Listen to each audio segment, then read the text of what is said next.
On va maintenant parler de nos enfants qui souffrent, surtout depuis le début de la pandémie, de surexposition aux écrans de toutes sortes, iPad, iPhone, même téléviseur. Et le gouvernement qui consulte en ce moment, et c'est ce que vous voyez, le ministre Lionel Carman, qui consulte des organismes à l'Assemblée nationale pour voir ce qui peut éventuellement être fait, s'il pourrait y avoir un plan d'action mis de l'avant. En attendant, bien, ce sont les parents qui doivent, oui, gérer le temps d'écran et c'est pas une mince tâche. Mon invitée est Catherine Lécuyer. Elle est chercheuse en sciences de l'éducation, consultante conférencière internationale, auteure de nombreuses publications, dont son dernier livre pour un retour à la réalité.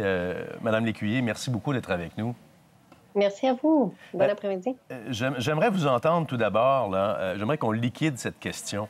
Est-ce qu'il y a des études sérieuses qui démontrent qu'effectivement, les écrans, ça peut être dommageable pour le développement des enfants? Et si oui, lesquels? Les plus jeunes, les ados, les plus vieux?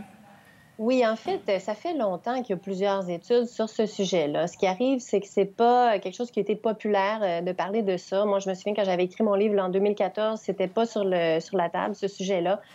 C'était pas commode, donc c'était beaucoup plus facile là, de donner une tablette à l'enfant, puis pendant ce temps-là, de faire d'autres choses. Là, c'est logique. Moi aussi, je suis une mère de famille, là. Mais c'est des études qui existent depuis plusieurs décennies, c'est-à-dire l'Association canadienne, l'Association américaine de pédiatrie et l'Association canadienne de pédiatrie ont fait des recommandations en 2006, en 2011, en 2006, en 2007. Et c'est toujours les mêmes recommandations qui s'appuient sur des études très solides qui disent que de 0 à 2 ans, les enfants ne devraient pas avoir accès aux écrans. Et de 2 à 6 ans, moins d'une heure par jour. Donc ça, c'est des choses qu'on savait avant la pandémie. Évidemment, la pandémie a compliqué les choses parce que les parents se sont rendus compte de la situation. Il y a aussi, bon, les enfants n'avaient pas d'option. Il y a moins d'alternatives. Ouais. Et les conséquences de ce temps d'écran, quelles sont-elles? Ça dépend de l'âge. Donc, au niveau des enfants plus jeunes, les enfants, comme nous rappellent les associations pédiatriques et les études, apprennent par le biais des relations interpersonnelles et des expériences sensorielles.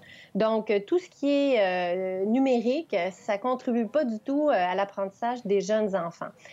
Pour ce qui est des enfants, des jeunes, on pourrait dire des adolescents, en fait, moi, ça fait plusieurs années que je me pose la question, pourquoi est-ce que ces dispositifs-là sont même dans les écoles? C'est-à-dire que il n'y a pas d'études à ce jour ou de groupes d'études là, dans des revues avec des groupes de contrôle, des revues révisées par pairs, qu'il n'y a pas de consensus où on dit qu'il y a une relation entre l'utilisation des tablettes et une amélioration de l'apprentissage.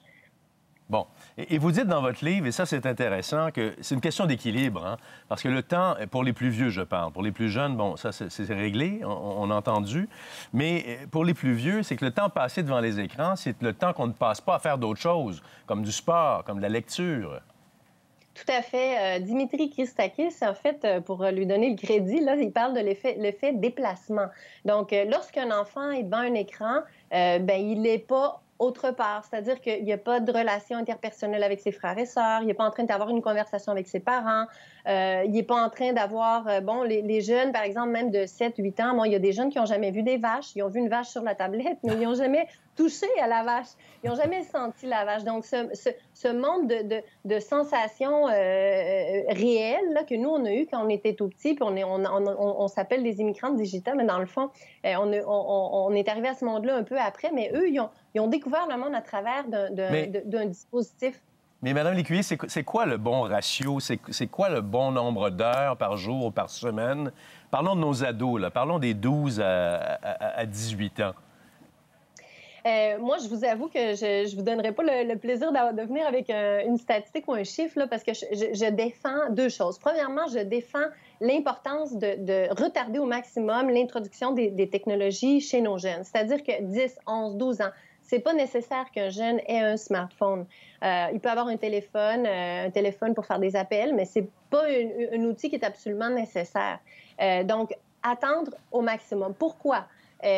C'est simple, parce qu'il y a plusieurs qualités qui ne se développent pas dans le monde online, qui se développent dans le monde offline. Par exemple, le sens de l'intimité, faire la différence entre ce qui est privé, ce qui est public, la patience, une série de vertus. On pourrait même parler des fonctions exécutives, la mémoire de travail, l'attention, la capacité de dire non à un stimuli externe. Donc, tout ça, c'est des choses qui se développent dans le monde réel. Donc, moi, je dis attendre au maximum pour avoir accès à ces choses-là. Donc, ça, c'est une des choses. Et ensuite de ça, donner des alternatives à nos jeunes. Bon, la grande question, là, et là, j'entends les parents piaffer d'impatience à la maison. On négocie ça comment avec les enfants? Parce que c'est extrêmement difficile. C'est source de conflit, même, dans une famille, ces écrans-là. Bien, moi, j'insiste beaucoup sur les alternatives. C'est-à-dire que si on dit à un enfant de 12 ans, est-ce que tu veux faire une excursion avec tes parents ou est-ce que tu voudrais passer ta journée devant un vidéojeu violent? Non? C'est sûr que l'enfant de 10-12 ans, il va aller avec ses parents. Moi, je pense, là, en fait, autour de moi, c'est comme ça que ça se passe, là. Je pense qu'il va aller avec ses parents. C'est sûr qu'on est très occupés. Les journées de travail sont très longues. Donc, des fois, les enfants, trouvent un refuge dans ces choses-là parce qu'ils ont besoin du temps avec leurs parents, mais leurs parents ne sont pas là. Donc, ils sont avec des jeux vidéo, etc. Donc, le problème, c'est qu'il faut faire ça quand les enfants ont 10, 12 ans, parce qu'ensuite, quand ils ont 15, 16, 17 ans, c'est beaucoup plus difficile de les sortir de leur caverne numérique, non? Oui, effectivement. Ouais.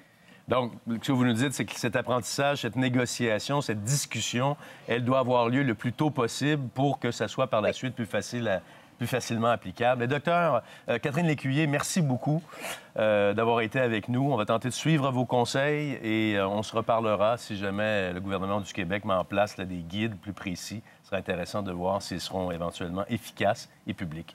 Merci. Merci à vous. Au revoir.